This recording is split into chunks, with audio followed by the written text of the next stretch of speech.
Happy Saturday, everyone. Welcome in. My name is Bran. I am the founder of Brown Girl Gamer Code. Welcome to our code chat. We are so excited to chat with you all today and to hop into a great conversation featuring Dot's Home, which tackles the injustices that take place in Detroit in regards to housing. So, again, welcome to Brown Girl Gamer Code. Brown Girl Gamer Code is a leading digital community for women and femmes of color in gaming and tech. It was created out of the need to have a space to not only connect with others like us, but to also build a platform where our stories and contributions in these industries are centered and amplified. Our mission at BGGC is to advocate for representation, equity, opportunity, for marginalized identities in the gaming and tech industries.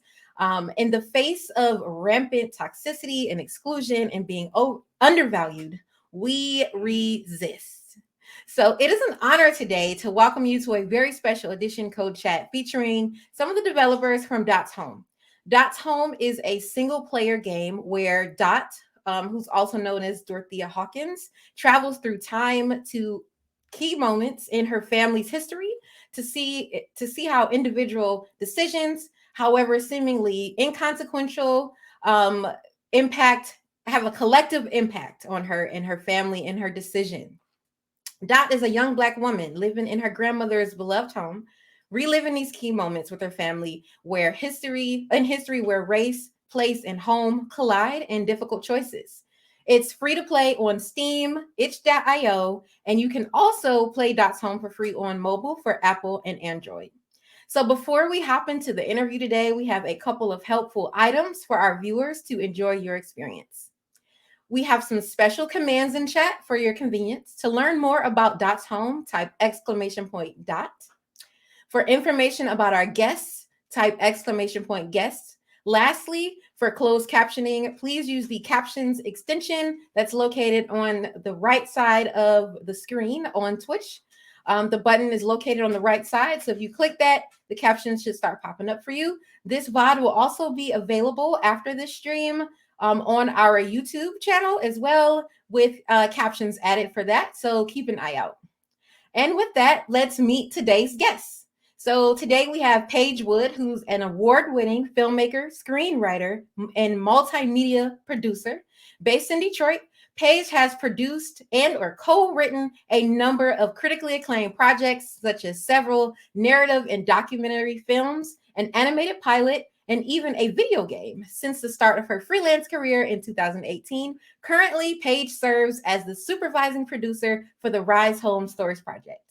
We also have Christina Rosales, a co-producer of Dot's Home, which is a story that reflects many of the experiences that she's come across in her work as a housing and justice advocate.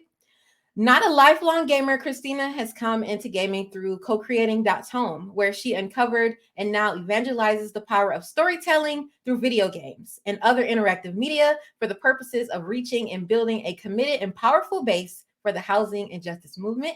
So with that, let's meet our guests and let them introduce themselves. There we are. Hi.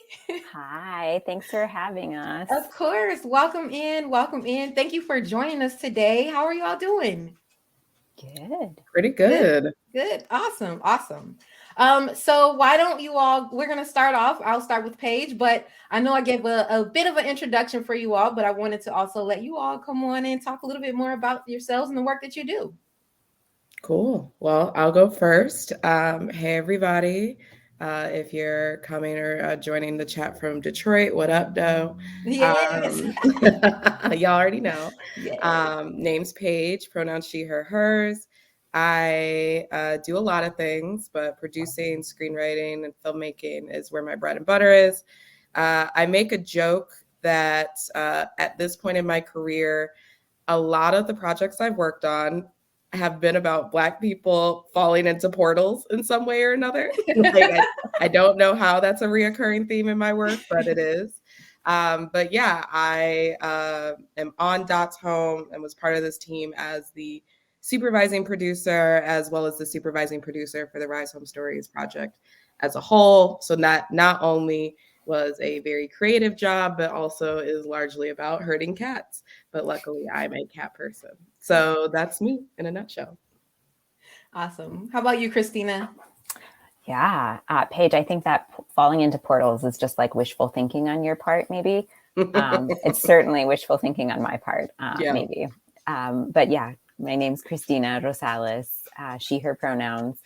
My day job, my bread and butter is I'm a housing organizer. I work now at the national level with a network called Power Switch Action. And I too herd cats, but I'm not a cat person. I'm a dog person. I heard housing organizers around the country to build powerful campaigns and bases.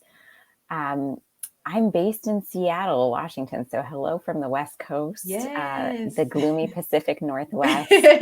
And I'm so glad to be here and to just like talk with Paige, who is now I now talk to all the time with Dot's Home and the journey that Dot continues to take us on. Awesome. Thank you all so much for those introductions. So what I typically like to do before we're of course going to talk about Dot's Home and the issues that it tackles, but before we get into that, let's get to know you all as gamers. So first, can you all, I know Christina, you came into gaming through Dot's Home. But if there are any games that you have played, what I want to know from both of you is what is your favorite game of all time? Do you want to go first, Christina? I will. Favorite game of all time is Undertale. Okay, yeah, Undertale's yeah, great. Yeah. I mean, I played that. My partner is a lifelong gamer. Like he has like video game thumb. Like his thumbs like bend all the way. He's been playing video games since he was like 2 or 3, with a pacifier in his mouth. So anyway, he introduced me to some of my favorites even before we started making Dot's Home. But I finally played them when I realized that I had a lot to learn. So Undertale is my favorite. I love Toby Fox. I love the music. A fun fact is that I made a playlist when I was before giving birth to my son. And so my son was born to the song from Undertale called New Home. Oh my goodness. So it's just kind of a cute little thing. So, for sentimental reasons, and then just, it's also a great game, Undertale. That is a great fun fact. That is awesome. How about you, Paige? What's your favorite game of all time? I love the fact that Christina, whenever we talk, I learn a new fun fact. But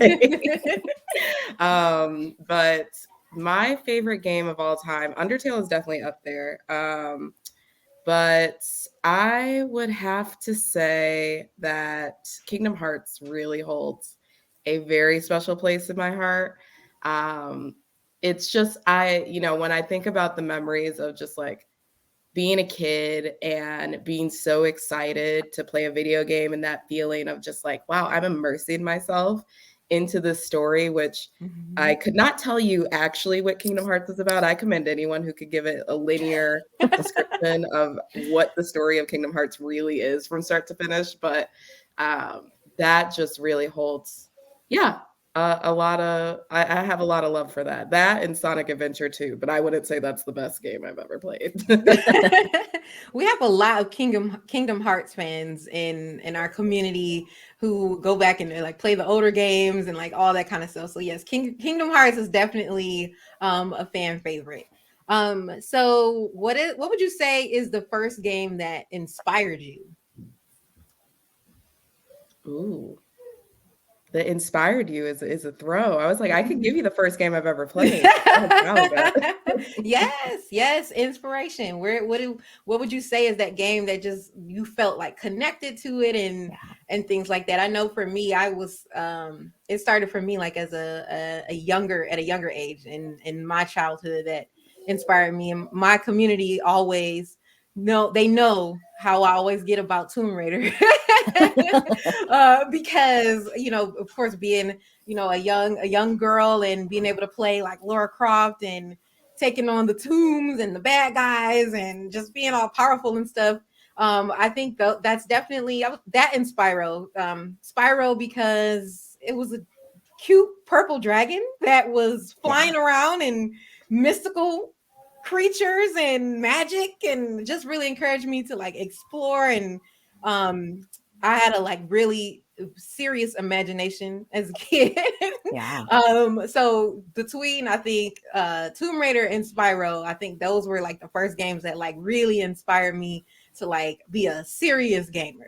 Mm. Hmm. But yeah, how about you all? What about you, Paige? Where you at with it? I'm like, where to start? Yeah, I think for me, it also started at a young age and looking at like what I consider new lore, new stories, and like Zelda. Like to me, that just felt like probably the first fairy tale, if I were to distill it as that I connected to. Mhm. And I once again go back to Kingdom Hearts, but I'm literally inspired by the fact that it doesn't make sense.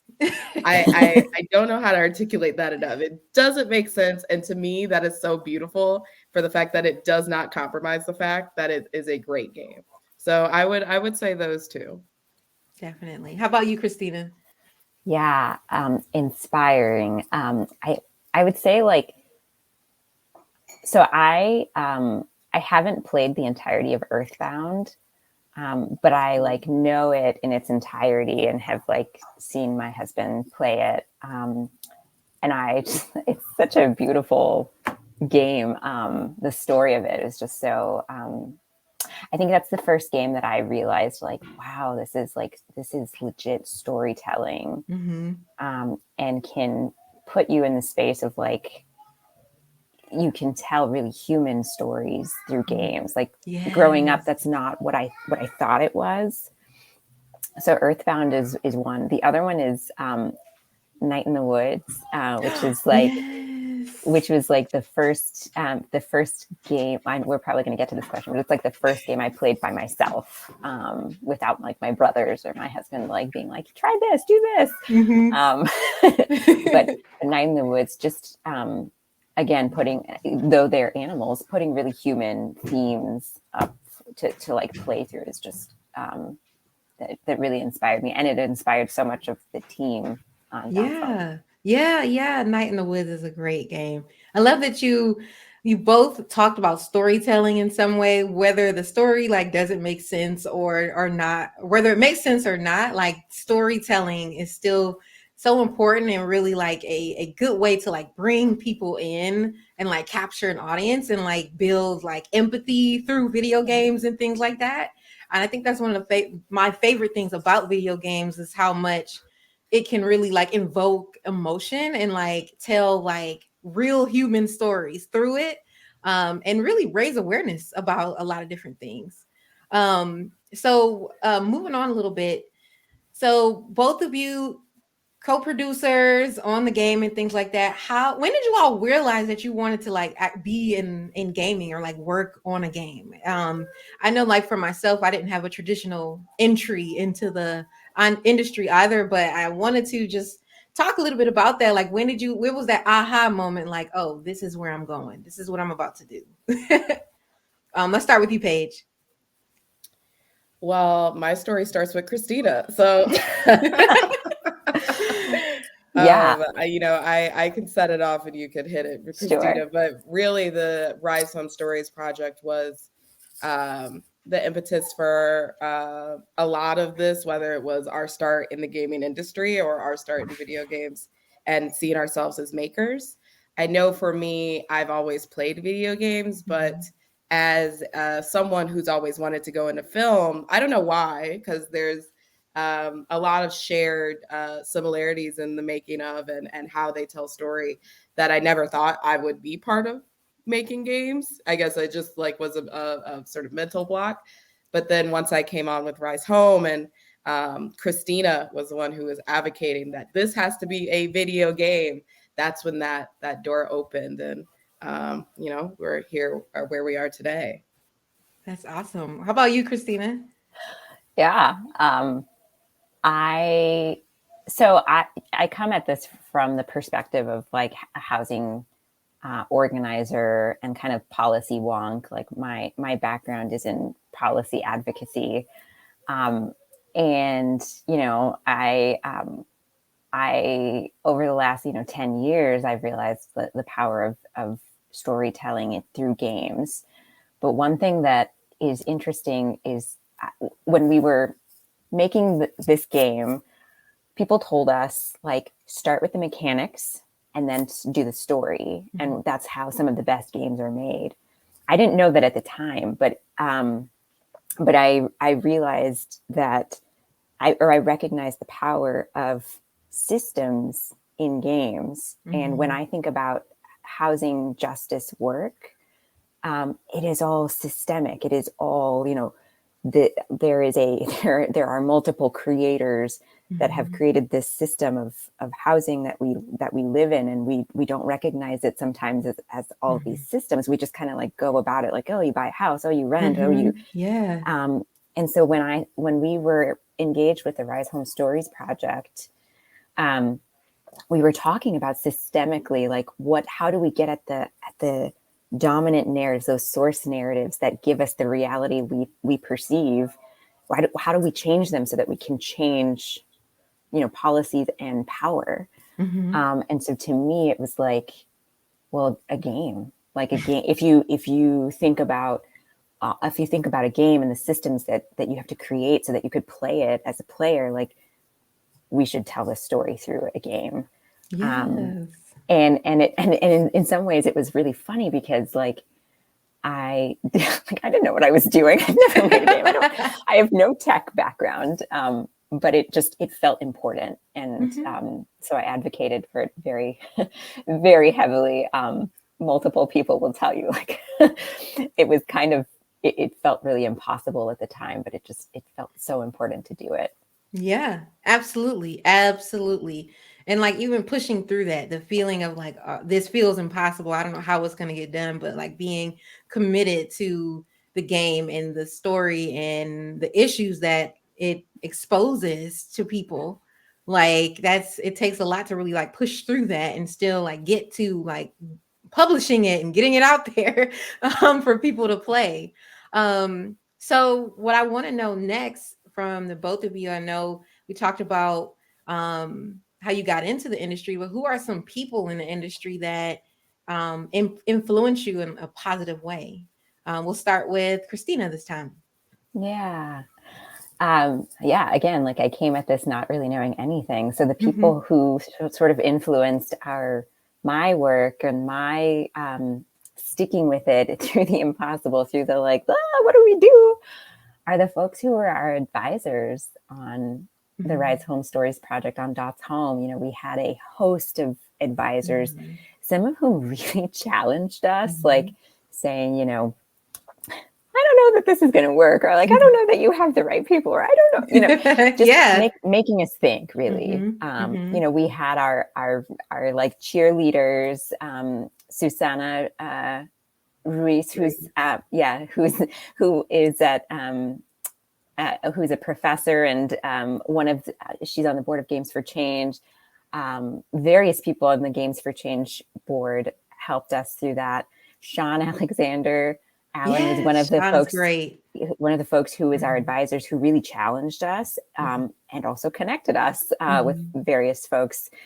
And Neil Jones, fellow Detroiter. So, he was the sort of lead developer on at the beginning stages of Dots Home. Like, all of these folks have really inspired us. And I will throw in one other name, and it is the godmother of this project, Luisa Dantas, who is also not a gamer, didn't come at this with tons of experience, but she also like believed in this project and believed we could do it, and kept the values at the center, where we are representing people of color, women of color. We want our stories at the center. Luisa never gave up on that, and inspired, I think, the whole team. Paige can speak for herself, but definitely inspired me. Awesome. How about you, Paige? You took half my list. So, no, but I think just echoing what Christina said, our advisors were as much of a help to us as our inspiration in this. And I would say also a big sort of inspiration towards us as creators and a cheerleader for us as a whole is Paisley Smith. She is at Unity. We were one of the, I believe it was 2021 winners for the Unity Humanity Grant. And not only was that grant about supporting games that are looking to make this sort of social impact change, but Paisley, as someone who was heading that program, was an example of a gamer as a creator who had done that, particularly working in community with Indigenous creators and creating a game that reflected that community and their stories. And so I look at I look at Paisley as like the not only our cheerleader who really pushed us to take this as far as we can and said that we had the potential to do it and always reaffirm that, but as the example of, you know, we're not the first and we're not the last people to do this, and there are tons of creators indie who are telling their own stories. Yes. And I love that about indie games. I love that about indie games because that is where you really get to see like the authenticity and like really seeing ourselves centered and like the not in the good and the bad, the issues that we face and also the pride that we have in our cultures and our life experiences and things like that. And I love that you can find that in indie games. And I really hope that it continues to influence the industry from the bottom up, top down, like literally all the way through, where you see more games that are that have like that social impact in them. And I think it's so important.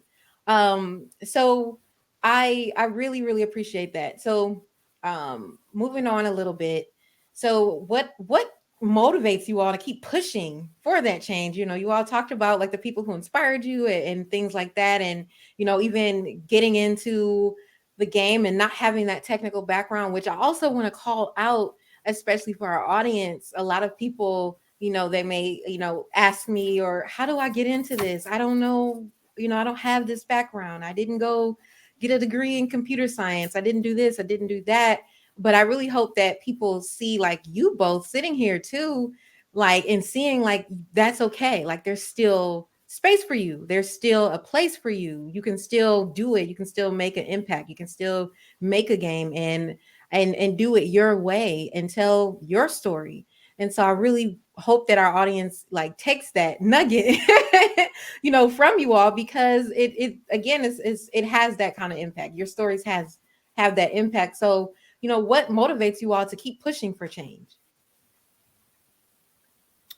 You know, I would say one quick note to what you said about folks who have a question of how they get in or how they can do this is um, one thing I believe in is that everyone's a storyteller and that storytelling is a universal skill. So as long as you have a story to tell and you're looking to who's across from you, not just who you're looking up to, and see how you can create a community to create this story, you know, anything's possible. But in terms of what motivates me to keep pushing forward to change is that um, in some ways it's kind of easy to see where change is possible. But I think the hard thing is about convincing others that it is possible. So I think with the stories that we're telling, not just through Dots Home, but the Rise Home Stories project as a whole, it's about really exploring the layers of hope and what opportunity looks like in this way that centers community, in this way that centers and thinks about establishing legacy for not just yourself and for everyone else. And to me, I think in telling stories that really expose those layers of hope, there's so much more that we can continue to tell. So that's kind of what motivates me. It's like, it's right in front of us. We just got it. Someone's got to say it. Someone's got to do it. Absolutely. Absolutely. I love that you said that it's easy to see where, like, it's easier to see where change is possible, but the harder part is convincing other people like to see that. And I think I totally, totally, totally empathize with you on that. How about you, Christina? Yeah. I mean, Paige took the words right out of my mouth. I think as long as you have a story to tell and you believe in that story, like, that is motivating. That is, that is something that will keep you going. For me, I think, I come at this from a belief that, like, a different world is possible.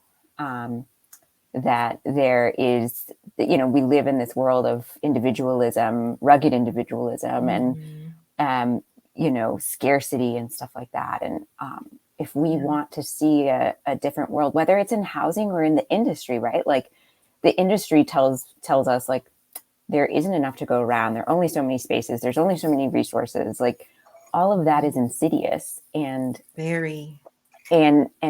if we want to believe that a different world is possible, we have to imagine it and kind of create it.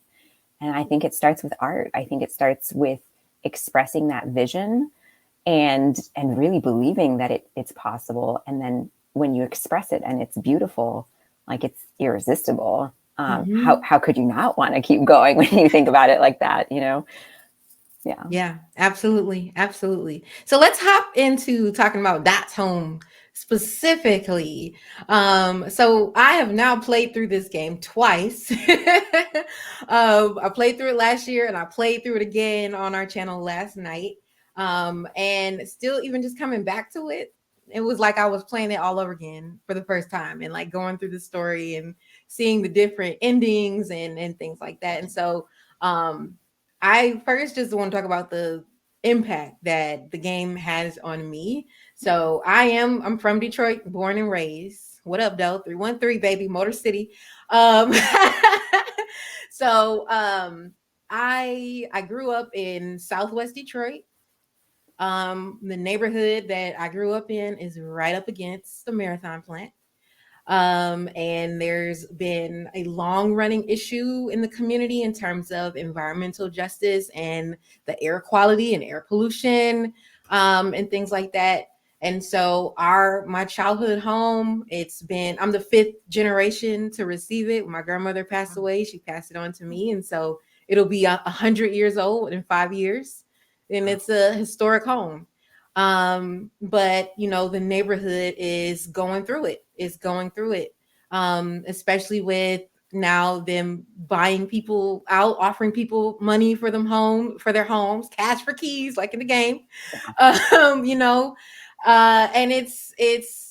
the story really impacted me because I saw so much of myself in Dot, and her story, and trying to make things work, trying to make a decision, and whether do I keep this home, even though it's the neighborhood is what it is, and we're trying to build it back up and things like that.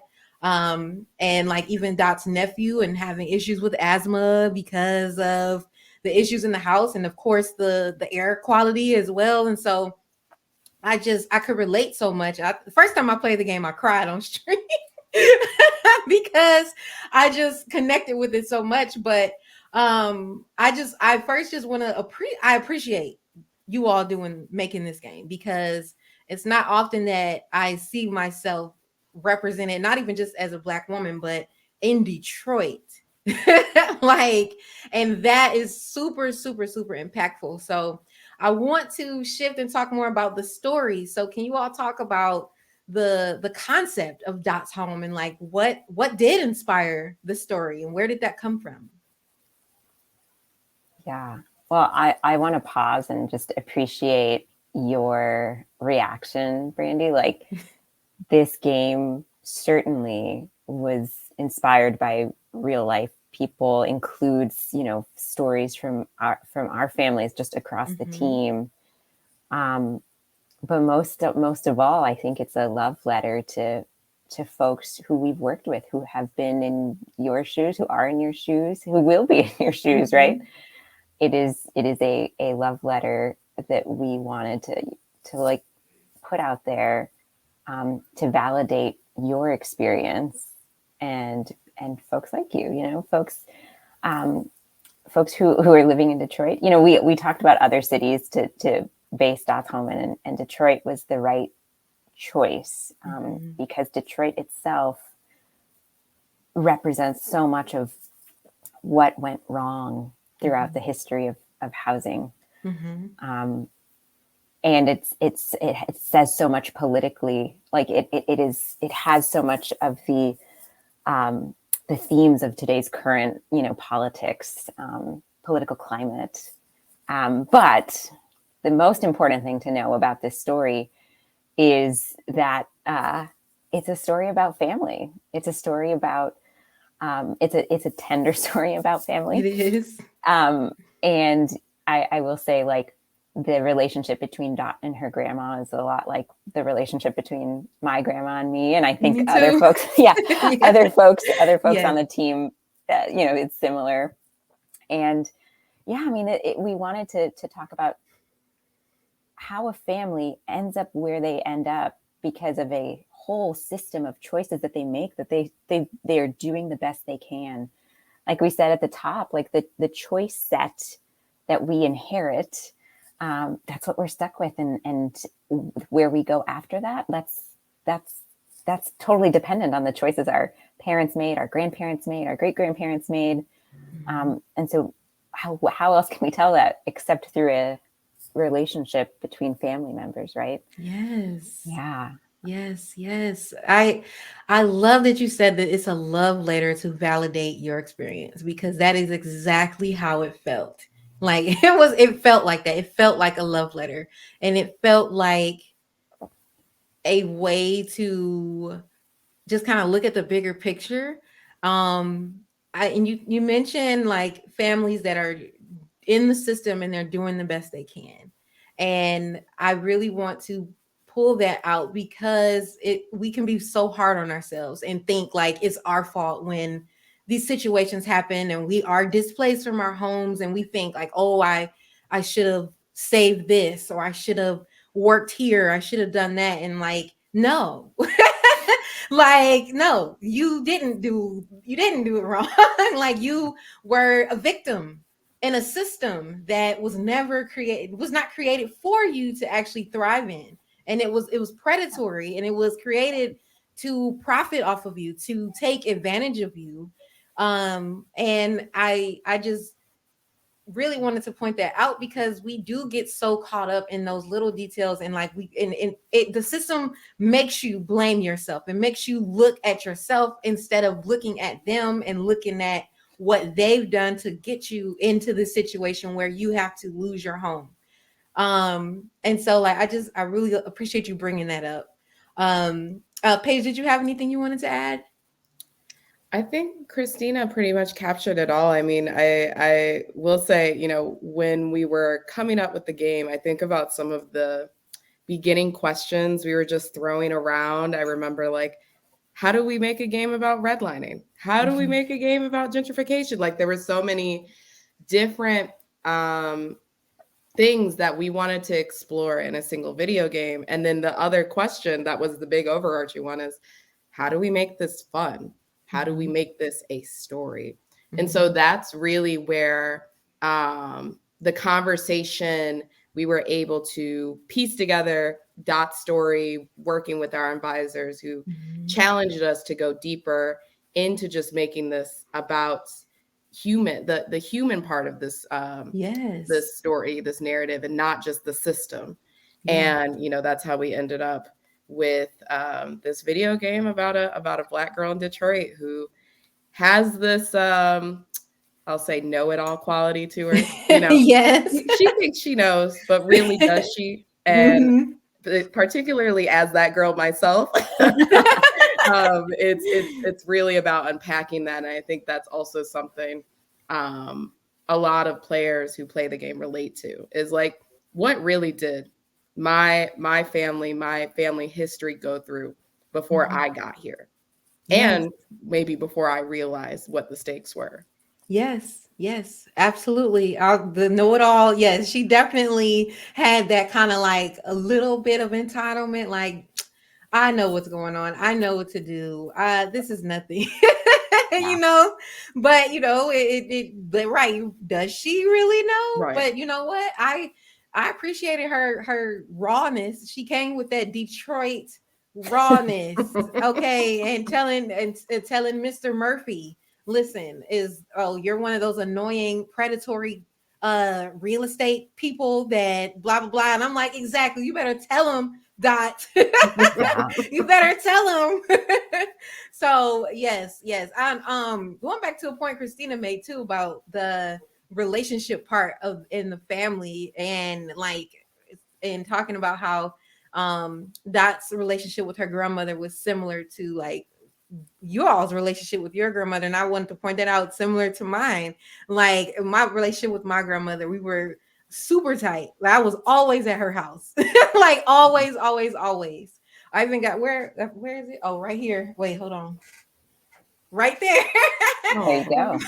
Yes, watching right now. So I appreciated that. I appreciated that it was like a story about her and her in her grandmother's home, and like being able to pass that down. It helped me connect with the story even more. So even speaking of Dot, let's talk about the character development of Dot.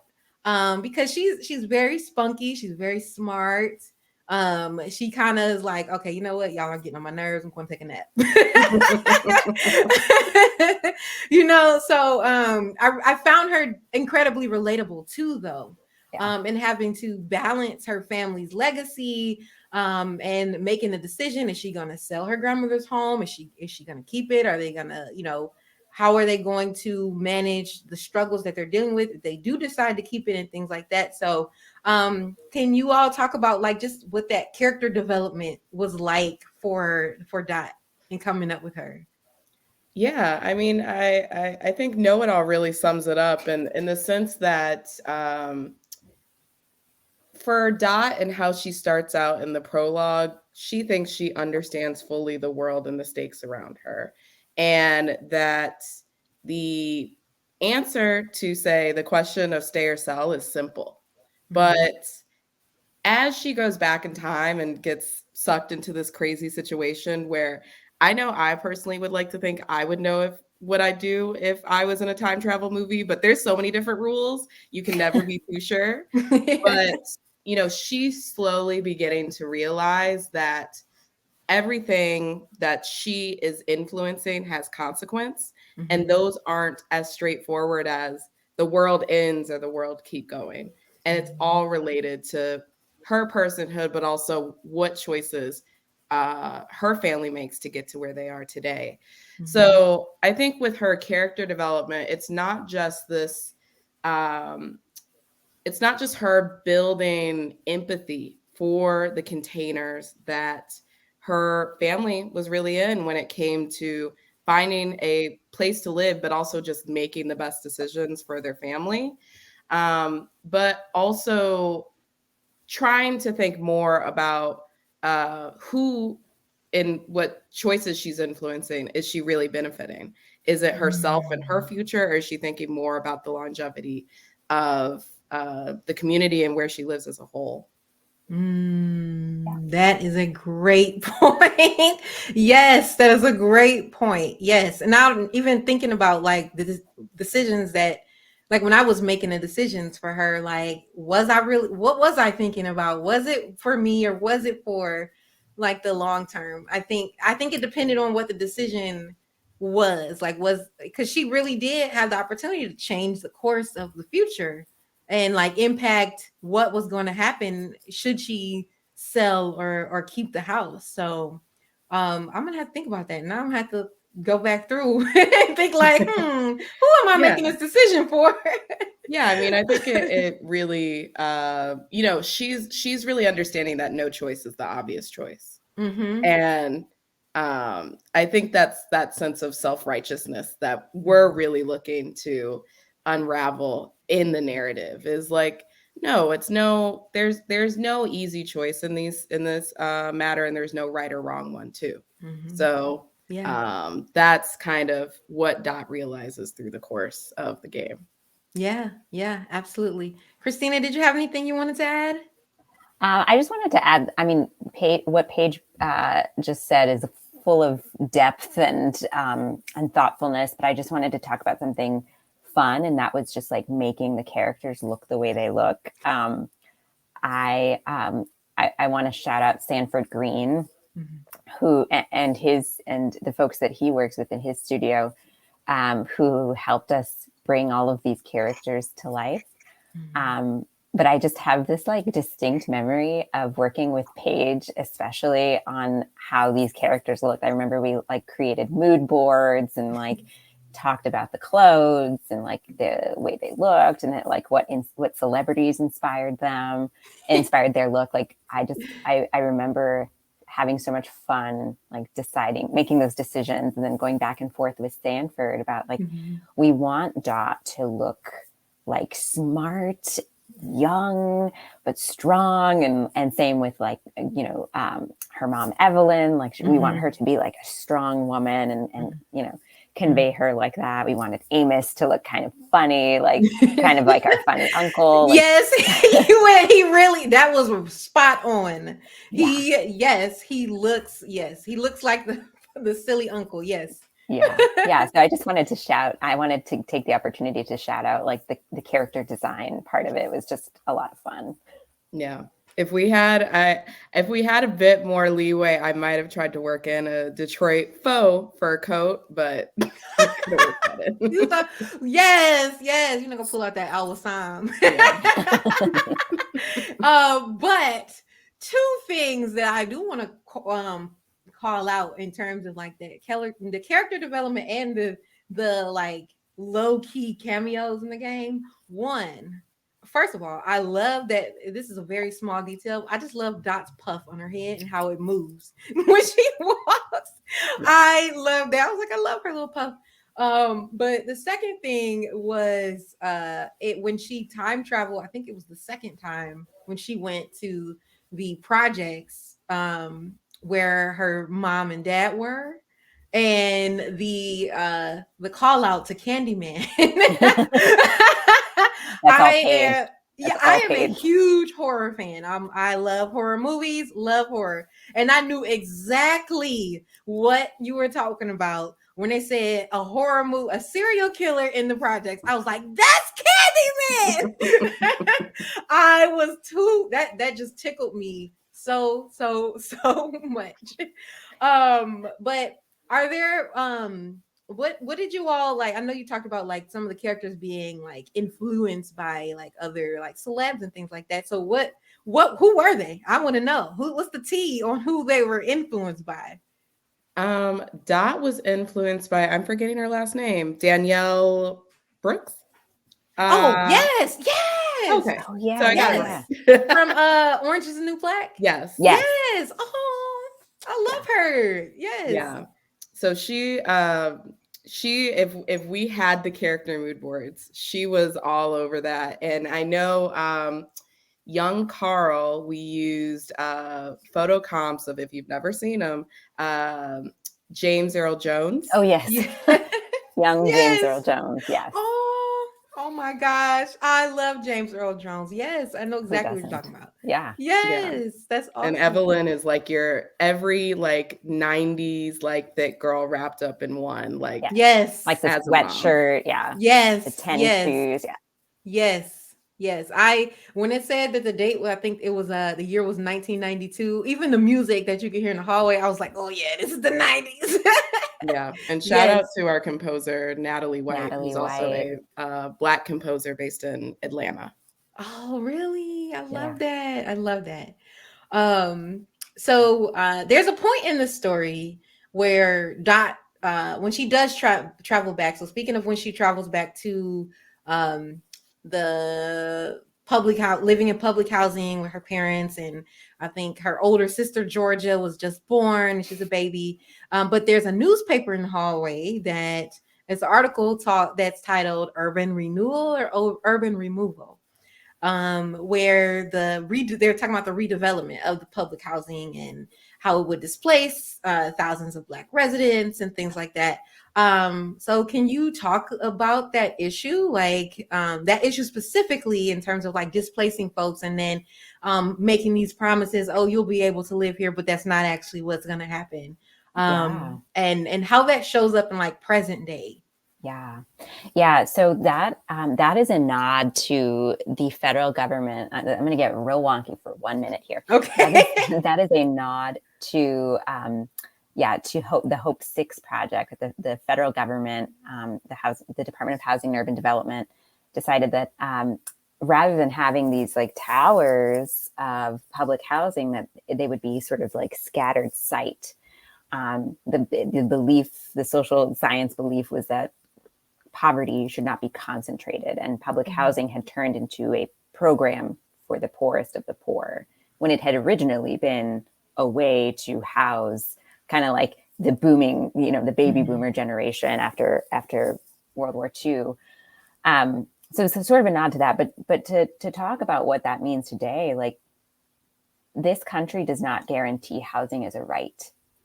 Some other countries do, Austria, Brazil, like there are different methods of doing that, but like what it means is that the federal government has put a cap on providing housing resources to our communities. So then you see, like, in an effort to try to like deconcentrate poverty, they just made people even worse off during that program, and that continues today because housing is in this dominant mind frame of like, oh, well, people have to make a profit off of it. The profit then becomes more important than the mission of housing people. It becomes more important than the people themselves. And so that's what we see. The federal government is bending to the will of profit-driven developers, landlords, corporations, and not to the needs of the people and the health of the overall collective, right? Yes. Yeah. I was talking about that last night when we finished the story, and about how like it when you really think, like when you think about it, how housing is not a right here, it's not guaranteed, and that's first of all, it's terrifying. Second of all, it is a right. It should be a right. Like everybody, regardless of whether you're employed or not, everybody, it should be guaranteed, like just basic necessities, housing, food, clean water, like in a safe place, a warm place to live. And it's absolutely ridiculous that it's not guaranteed. I wasn't aware that there were other countries that did guarantee, because I'm so used to being here in America where it's not, and it never has been, not to my knowledge, it never has been guaranteed, never has been a right. And it's always been like connected to whether or not you can afford it or not. And like this is terrifying. And I hate to see it. I just hate to see like the direction that things are going. And even when people like seeing the way that they're treating like homeless people and where they live, and then they start putting benches and spikes and all kind of ridiculous stuff. And it's ridiculous. I'm like, oh my God, how could you be so cruel and so evil to somebody who is literally just trying to sleep, who's trying to live? Like, you want to live, you want a place to live too. You know what I'm saying? Like, how dare you deny somebody that when like you didn't create this planet? Like, you know what I'm saying? And it burns me up, and it makes me so sad, and it brings me to tears, like seeing people suffer in that way for something that is so simple and it's available. Like there's more than enough to go around. There's more than enough places for us. And and I think like even in Detroit, growing up, I've always seen neighborhoods where there were like, abandoned houses or abandoned buildings and things like that. And I know I've seen like the city trying to do things about that, but it's like these are empty homes that could easily just be built up and put somebody in it. Like, period. And it makes no sense that we have people that are sleeping on the streets, but we have empty homes and empty places and empty buildings. Like, let me get off my soapbox, but it's just it's very upsetting, and it's an alarming issue. And I hate that it's not all right, and I hate that it's not guaranteed. So how do you all think Dot's Home can raise awareness on this issue? I mean, I think with all that you both said, Dot's Home is really about that level of interrogation, um, thinking about what is put in place after something is erased, and do Mhm. people actually recognize that history, or do they just look at, oh, hey, there's a new apartment on the block that's a blank slate? I think that's what a lot of this game has pushed players to do, not just on a personal level, but on a bigger one as well. Mhm. And that's one level of awareness. And two, it's looking deeper once again at who these systems, who these containers are really affecting. It's that matter of dispelling the idea that an American dream actually exists, and that Mhm. let alone anyone has the same playing field. So it's on both levels of awareness. It's looking at what we're told and how that's not true, and how Mhm. these systems are harming communities of color, but also keep evolving over Mhm. time. It's Mhm. cyclical, Definitely. and so it's like a fresh coat of paint, Mhm. essentially, at each time Dot goes Mhm. back in time. Mhm. So that's on two levels of raising awareness, but then the endings, I think, with no spoilers, question or look at what that ideal future could look like for a better community, either for Dot herself or the neighborhood as a whole. Yes, yes. So, to your first point, on like raising awareness about what was there when something new pops up, and I'm like, now I'm inspired to think more critically about when new things do pop up in neighborhoods, or downtown or wherever. Because I think, like, for us, you see something nice, oh, this is nice, oh, this is, I can't wait to check this out, blah blah blah. But then, like, the history that was there before is like erased, and you don't know, like, about the trauma and the like issue, like that, the people who were there, the people who were displaced, the people who were forced out because taxes were raised and they couldn't afford to be there anymore. Like, all of that gets forgotten, and Yeah. unless somebody mentions it or brings it up, or you play a game like That's Home, you don't think that. You automatically, we see the new shiny object and think, oh, this is something good, this is something that I can participate in, when it's actually gonna causes harm. It's caused harm to someone who needed this space before. Yeah, I mean, You even know. on a very specific level, think of Milwaukee Junction, Mm-hmm. where, I love Volta Midnight, I love Gathering, Milwaukee Cafe, Mm-hmm. but that was Black Bottom. Mm-hmm. Yeah. So Yeah. that history of that area is not really seen in Mm-hmm. any sort of marker. I mean, I think there's like one, but you wouldn't know. You know. And then the other part of it is that a freeway is all over the rest.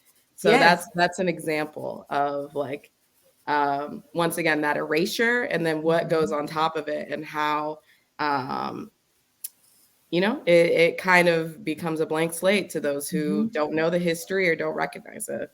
Yeah. Are you mentioning like in downtown, near downtown Detroit, where Where I think News it's Center is it is, 375 or something? I yeah, forget the I get the freeway. cross streets. Yes, It's it's 375, yes. where East Grand Boulevard Yes, is, East Grand and Boulevard. Caspian Yes. Street. Yes. And I've been driving on that and going across that since I can remember. And I had no idea. Like, they don't teach, didn't learn that in school. But had no idea. And I was like, oh my God, there was a black neighborhood right here. And just wouldn't even know. Yeah. Just wouldn't even know. Even, like, not necessarily in Detroit, but think about like Central Park in New York. you know, like you wouldn't even know that there was a affluent Black neighborhood there. Seneca Village, I believe. Yes, Might be incorrect. Mm-hmm. that was literally there and got removed and bulldozed over for Central Park, that what we know as Central Park today. And it's so many examples of this in so many cities.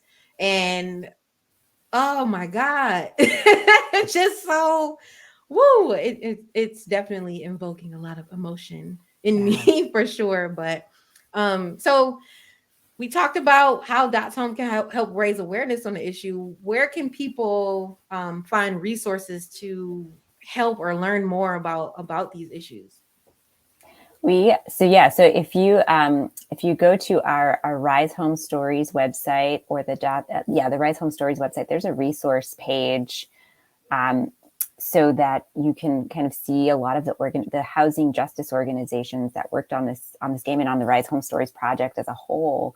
You'll see some of the work that we all do. The other thing I would say is, like, if you're a tenant, find a tenants union or start a tenants union. It's cliche to say also, like, vote. Yeah. I believe in voting, but gerrymandering is real. And it's really hard. Find a place to build power with your neighbors and talk about the collective good. And I think just finding, like, people's organizations to do that is important. But if you're a tenant, do that. If you live in a neighborhood association and they have a neighborhood association that is exclusive, go and crash it. Yes. And make your voice heard.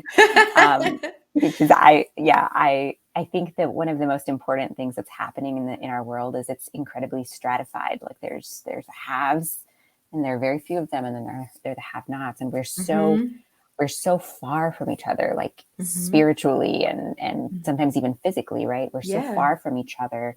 Absolutely. That we need to bring spaces so that we can talk and reflect and build together spiritually and physically, and to interrogate sort of the power structures and then challenge them together.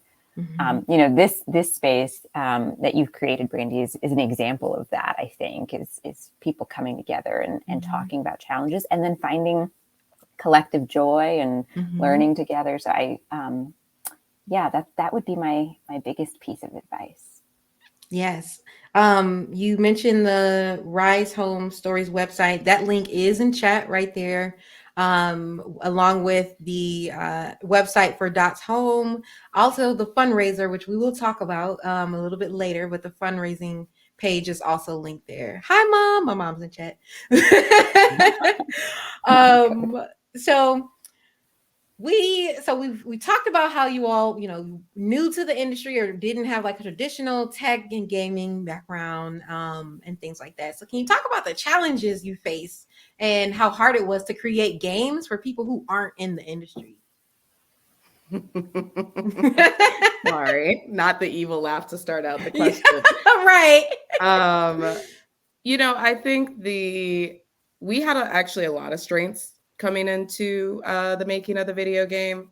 I'll say from the maker side, myself and Louisa, being filmmakers, being producers, writers, we understood once again the storytelling aspect, and on the advocate side as well as producer writer standpoint, Christina, as well as Renee Willis and Liz Ryan Murray, were experts in knowing what story was to tell across. And I think the difficulty that we really faced was actually making this game in the way that we wanted to, because so many people told us it would not be possible to make this game with Black and brown folks at the lead of it.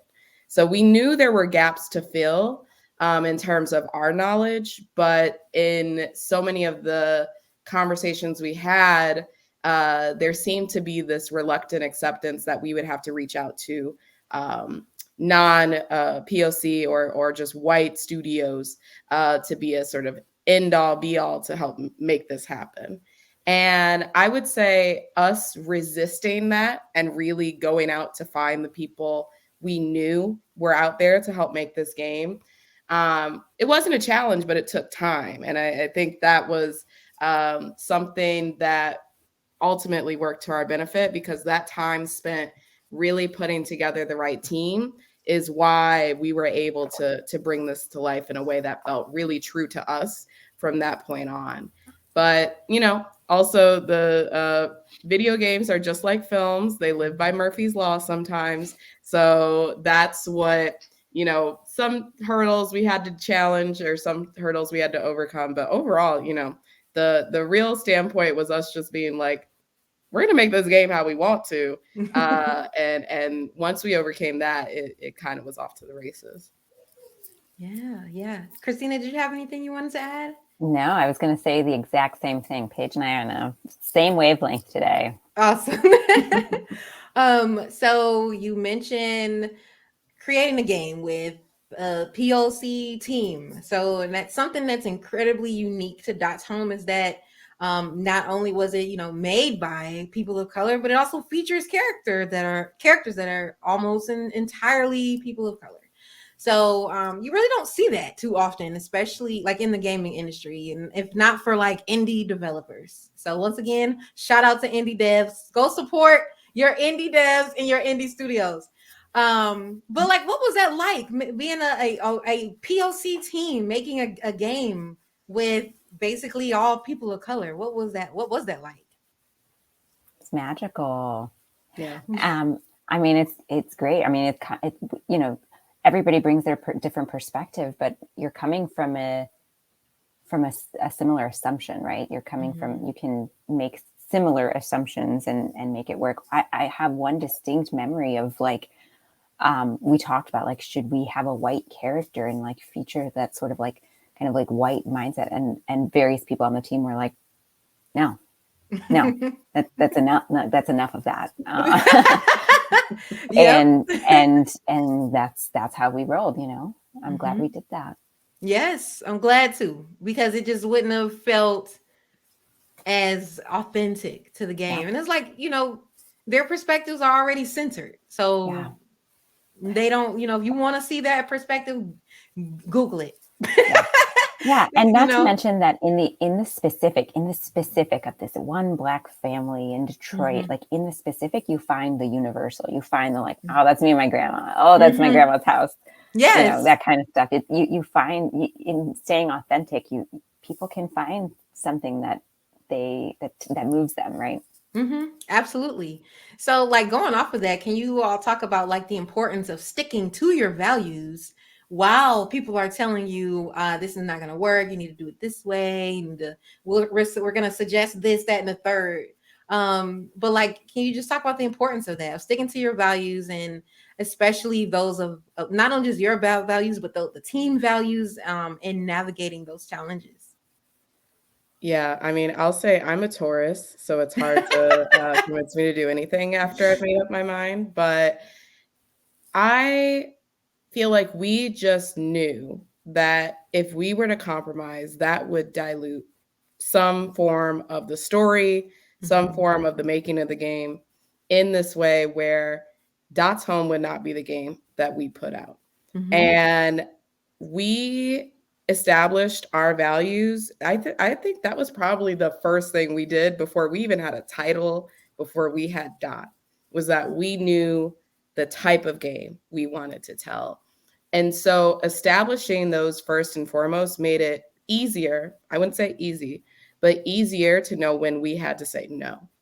And so I think that's like the most important point of knowing how and when to resist, is when you have those values firmly established up front, it makes it so much easier to see what might be a good opportunity but comes at a cost versus the best opportunity, and one that really centers or really is in line with all that you want this game to be, or all that you are as a creator, as a group.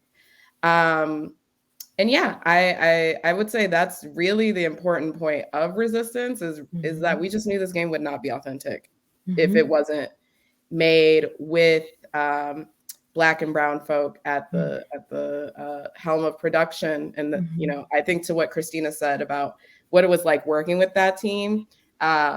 We did not have to explain ourselves to each other, which was one of the best parts. And because of that, that's how we were able to bring certain vulnerabilities to Dot's stories, because a lot of those stories are from our writers, are from producers, folks who have worked on the team. And that's how this story is able to seem real and not just like some copy paste that Yes, is meant to feel like a PSA. Yes, absolutely. I think even for myself, like even when in leading like Brown Girl Gamer Co. and it was created, like we established those values, and like it is absolutely help us stay authentic to who we are, and like we get opportunities thrown at us, and it feels good saying no, like because I love it now. I'd be like, no, nope, no. Good for you. Good for you. No, we're not interested. Like, and it's so important even and I like to just even talk to the like creators in our community too about knowing your values and knowing what it is that you stand for, and being able to assess the right opportunities for you, especially when it comes to your story, and it's a story you want to tell about yourself and your communities and things like that. There have been organizations that have wanted to collaborate with us, and I'm like, what? Like, no, your audience is actually the audience that is harassing mine. So why would we work with you? You have done no research on what we actually stand for. So I'm gonna need you to pack it up.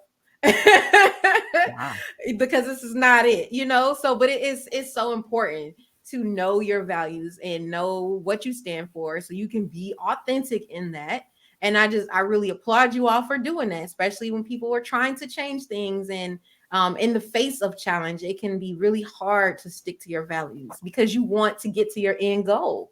And you might think that, oh, this person is standing in my way, but you have to still stick to what the end goal is and how this is going to affect your community, your audience, your team, and all of that. So I really commend you all for staying true to that, especially in this industry, because it's incredibly hard. It is incredibly hard especially when you are a fully POC team making a game with fully POC characters, because the industry, I think while the industry is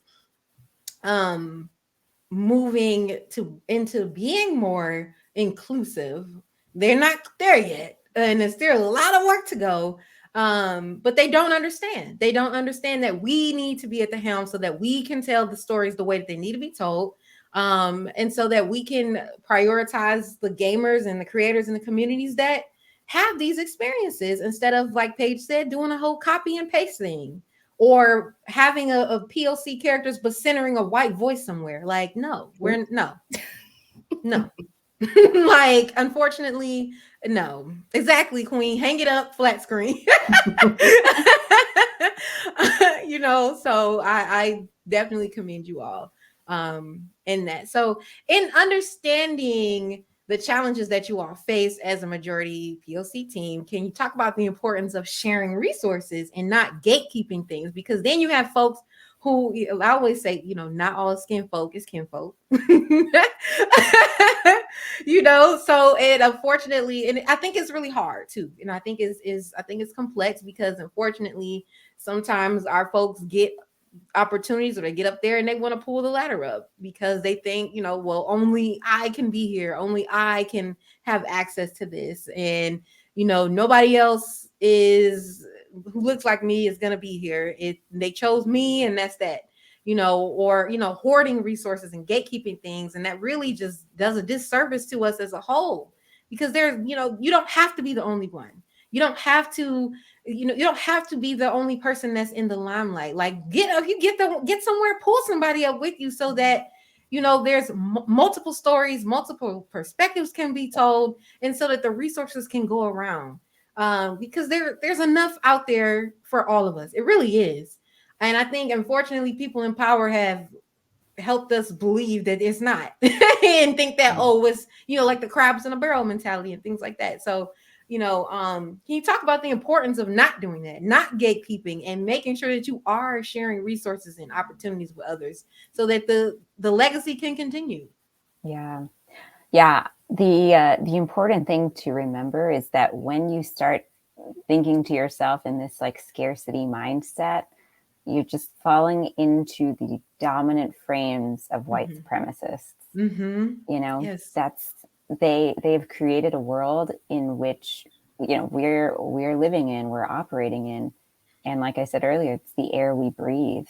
And one very important way to resist is to show love and care for your people, and that means when you're creating, when you're up on top, it's lonely up there. Bring folks along and resist that like white supremacist mindset of there's only so much to go around, because you're right, Brandy. There are infinite stories to tell, and there's an infinite audience that will be touched by it, right? Yes. So Yes. so remembering that is just so key. Yeah. So key. Yes. So key. Paige, did you have anything you wanted to add? Yeah, I think this is a conversation that we're also actively having at the Rise Home Stories Project in terms of like how we continue to share our knowledge and resources in the making of all of our projects, but for those who also want to go off and tell their own stories. And I think it's important, once again, from what Christina mentioned of fighting back against the scarcity mindset, but also because I don't know, I feel like I'm very resistant to this idea of like, I struggled, so you have to. Oh my gosh. And I Messed think up. that's where a Oh. lot of the Same. gatekeeping comes Yes. from is like, Yes. yes, people have fought their own battles and that's to be commended. But if you're not keeping the door open for others to come through, then it's always just going to be that one person at the top and the mindset that no one else can take. There's not space for anyone else. So yeah, I think I echo all of what Christina said, and that level of transparency of just like, how do you do this? How do you go forward? What's next is what we're internally discussing too. Yes, absolutely, absolutely.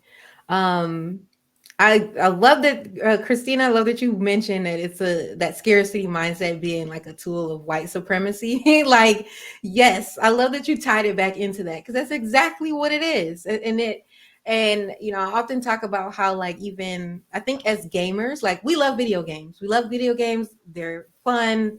They impact us. And I think because we see like, oh, this virtual world and these characters and all that, I think sometimes we forget that those games are not as far from reality as we think.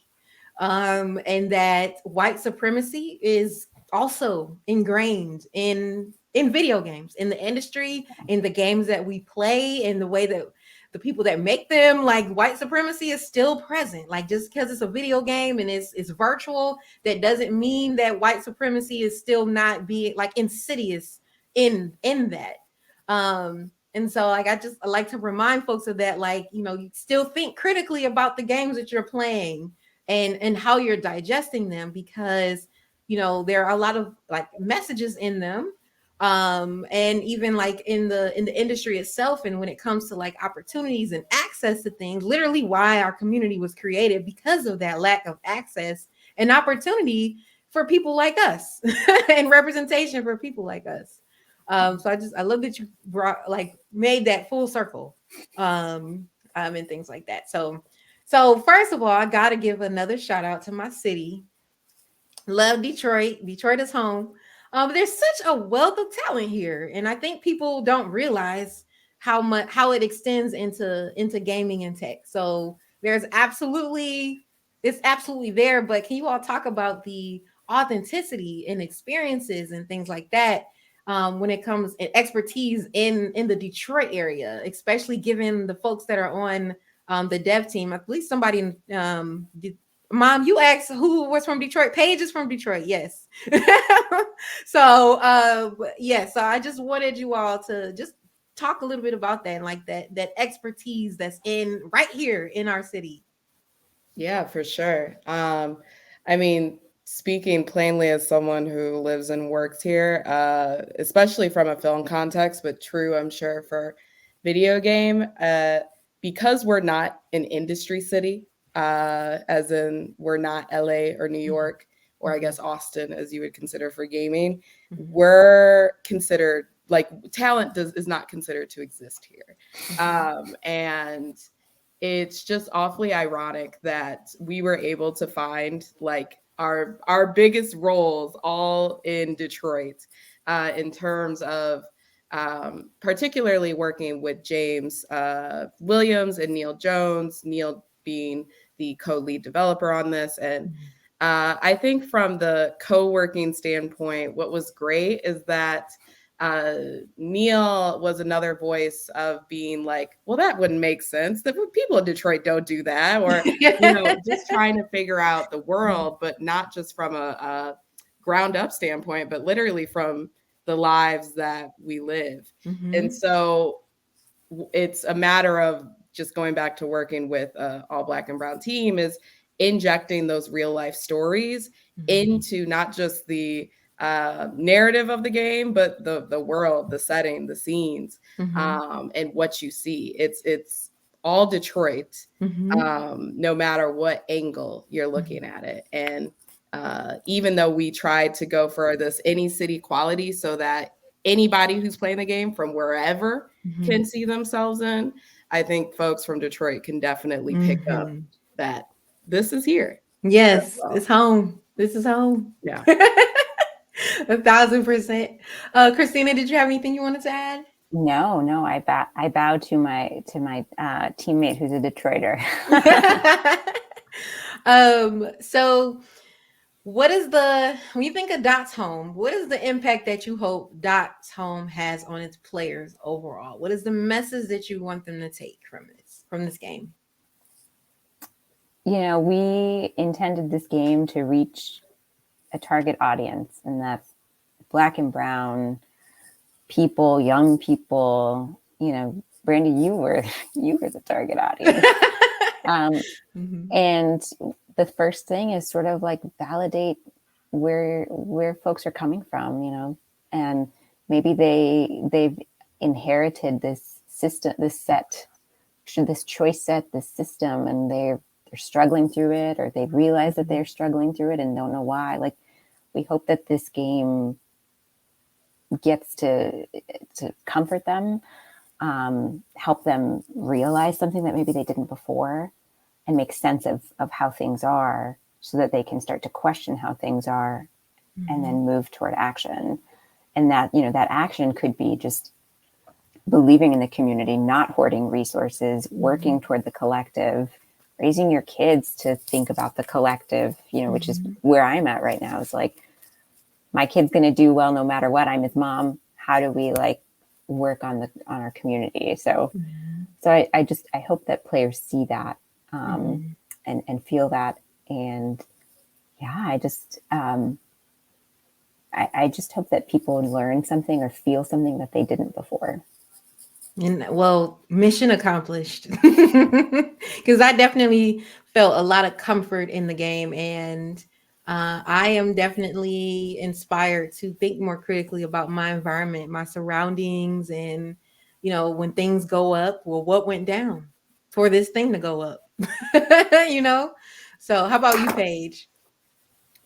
I echo a lot of what Christina said, and I really think for me, it's that matter of self-interrogation, but also for anyone who sees themselves in Dot, and also is this know-it-all who feels like they understand the world and how it works around them. I just hope that players not only are, I don't want to say humbled, but are coming to realize what it took to get to where they are today, but also walk away with this immense respect, or at least this acknowledgement of the choices that their family had to face, particularly as Black and brown people in this country that was never designed for us to thrive. Absolutely. So before we go on to our break, I want to just highlight the Rise Home Stories project. So the Rise Home Stories project is a groundbreaking collaboration between multimedia storytellers and social justice advocates seeking to change their relationship to land, home, and race by transforming the stories that are told about them. So I know there is a exciting IRL Dots Home Live event that is coming up later this year. So let's hear more about that and talk about some ways. How can we support the Dots Home Live production? Yeah, it's going to be right in Detroit. So we are working to bring Dots home to the stage. We're working with Detroit Theater Troupe, a host of people. Paige is a script advisor, so we're keeping the team together and keeping them working. And we'll be bringing Dots home live to the stage. It's part play, but it's also part like game show where there's significant audience participation to kind of work through those choices. We're doing a work in progress showing that's like not open to the public, but open to key allies and members. Brandy for sure. Brandy and Brandy's people. And so we're looking to get artistic feedback as well as ideas for how to sort of leverage this work and move forward in the organizing movement, right? And so the work in progress showing is next week, and then we're moving toward a fully public, like come out, bring everyone kind of performance in late June. So we're still working the final days, but it'll be June 28th through July 1st. That's the rental we have. And so we just want folks to come out and experience it as a collective. You experience games individually, especially this game. It's just a single player game. But in order for us to think about it as a community tool, like bringing it to a collective, bringing into a collective space is what we're going for. So if you're in Detroit, come through. Yes, I cannot wait. I'm excited for next week's show and then the public show as well. And so if you all want to support the IRL production needs for Dots Home, the link is in chat. It's their fundraiser page is in the chat. If you need the link again, you can type ! Dot. And it will post the link for the fundraising page. So make sure y'all support for my code crew that are in the Detroit area. I'll be reaching out to a couple of you to see if you'd like to come with me and see. So y'all stay tuned for that. But we are going to take a very quick break before we want to give you all in the audience the chance to ask Christina and Paige any questions that you might have. We'll take just a couple, but if you have any questions that you want to ask for them, please drop them in the chat and we'll collect them. But we're going to take a quick about 5-minute break just to stretch because we prioritize taking care of ourselves over here. So we will be right back. In the meantime, make sure you all check out some clips. We did just announce our stream team. And so check them out. And we are super excited to welcome our stream team members. So check that out. And we will be right back.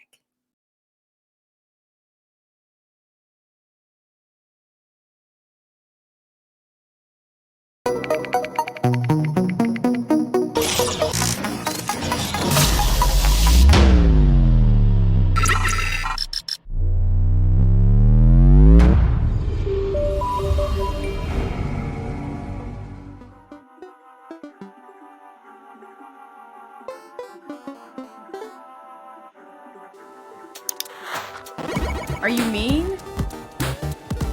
What happens if I jump on you? Oh!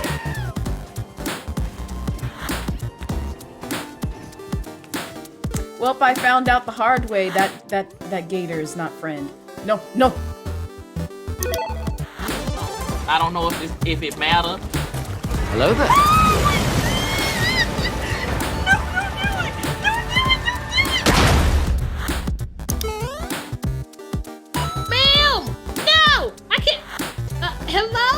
Let me boop. Let me boop. Can you at least let me boop? Okay, there. I booped her. I booped her. Okay, I booped. 2, 1, go! What is this?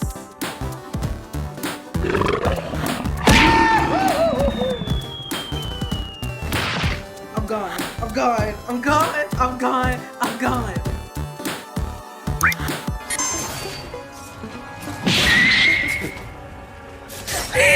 Just kill me. I'm sorry. It's the way that I went in for the kill, and it was like a little, and he just.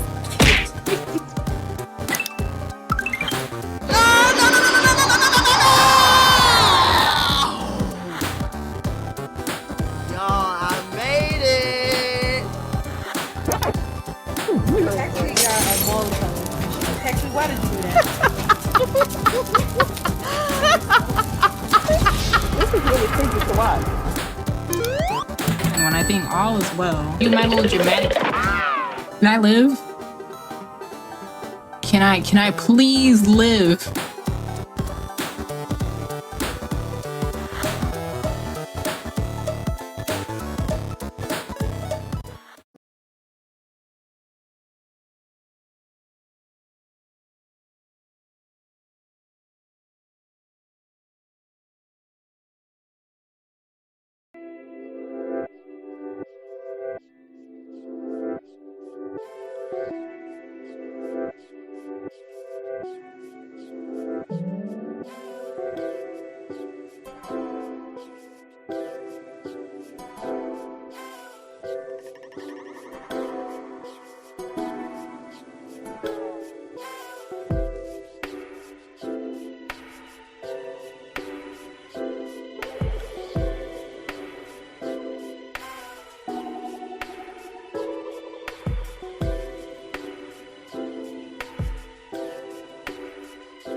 All right. Hi, everyone. I hope you all had a good break. I hope you stretched and got up and moved around a bit. Um, we are getting ready to just hop into just a couple of questions from our audience for our special guest. All right. Welcome back, everyone. Welcome back. Welcome back. Okay. So, can you all hear me pretty good? I'm always just making sure because tech will throw a boomerang at me, throw a wrench in my plans.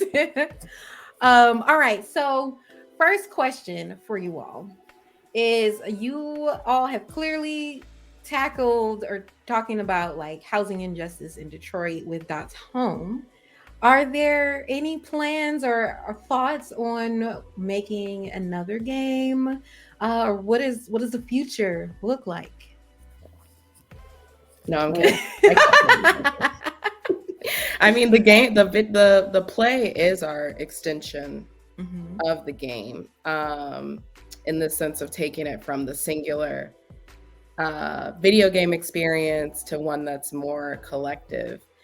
I would say that with sort of the honors we've received across the last year and a half, from getting Game of the Year to this recent award we won from Apple as a Cultural Impact Award winner, we now have questions of how we can take this game to other platforms for more to experience on other devices.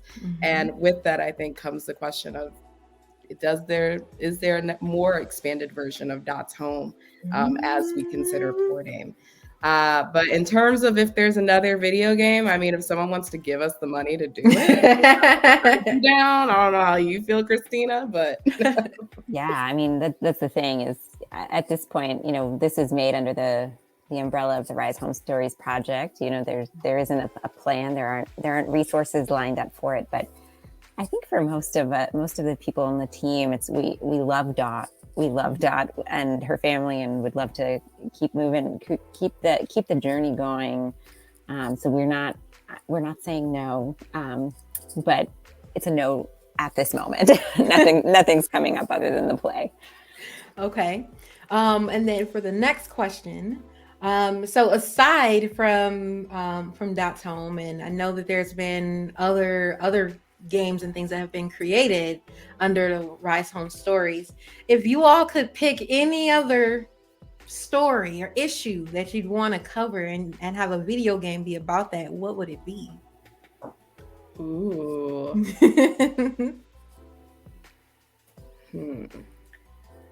I have an answer ready to go. Okay, go ahead, Christina. But it is my so there's two. There's one from a professional perspective of like, I think that we should reframe what taxes are. Taxes are a show of like love and care and investment in our communities, and they should be a point of pride, like to pay them and to like lift our communities up. So there's like that part is like playing with that theme. But the more like the other one that I want to explore is my family. My family is from South Texas. They're from the border, and kind of exploring the themes of borders and bridges and divides. I grew up going back and forth to Mexico, buying tomatoes and avocados. I can't do that anymore. So I'd like to kind of explore that too. Wow. First, those are two very great ideas and stories that absolutely need to be told. Is when you mentioned taxes, I almost jumped out my chair because I would love a game that tackles that and talks about that, and dives deeper into even the issues around taxes and stuff like that. Oh my gosh. And that it connects to, I think in a way, it connects back to Dot's Home. You think about property taxes and things like that. So, and how that is also an issue. So yes. And I also love the idea of diving into like borders and like the way we think about them and the way our government thinks about them. So yes. How about you, Paige? One, I'm not convinced you don't want to create another video game, Christina, because you had those a little bit too ready.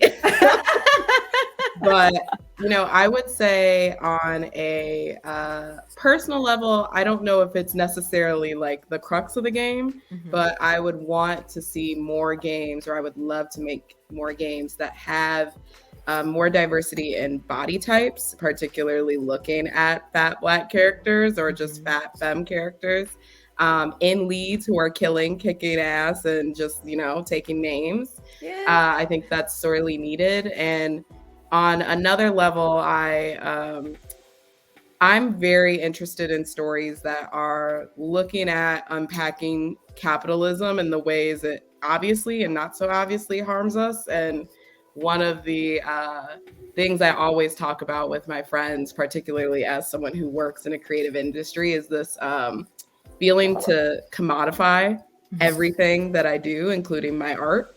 And so I'd love to see a game that's probably more from a like horror perspective, with this aspect of burnout and going insane from the fact that you feel like everything you do has to make you money. Yes. Oh my gosh. Yes, 1,000 times yes. Okay, so who we need to get in contact so that all of these games can get made? Because these are games that, oh my gosh, have such a huge impact on just how we experience life and how we experience adulthood. Yes, horror burnout. Oh my gosh, a horror game. And first of all, I love horror. I already told y'all, so sign me up ASAP.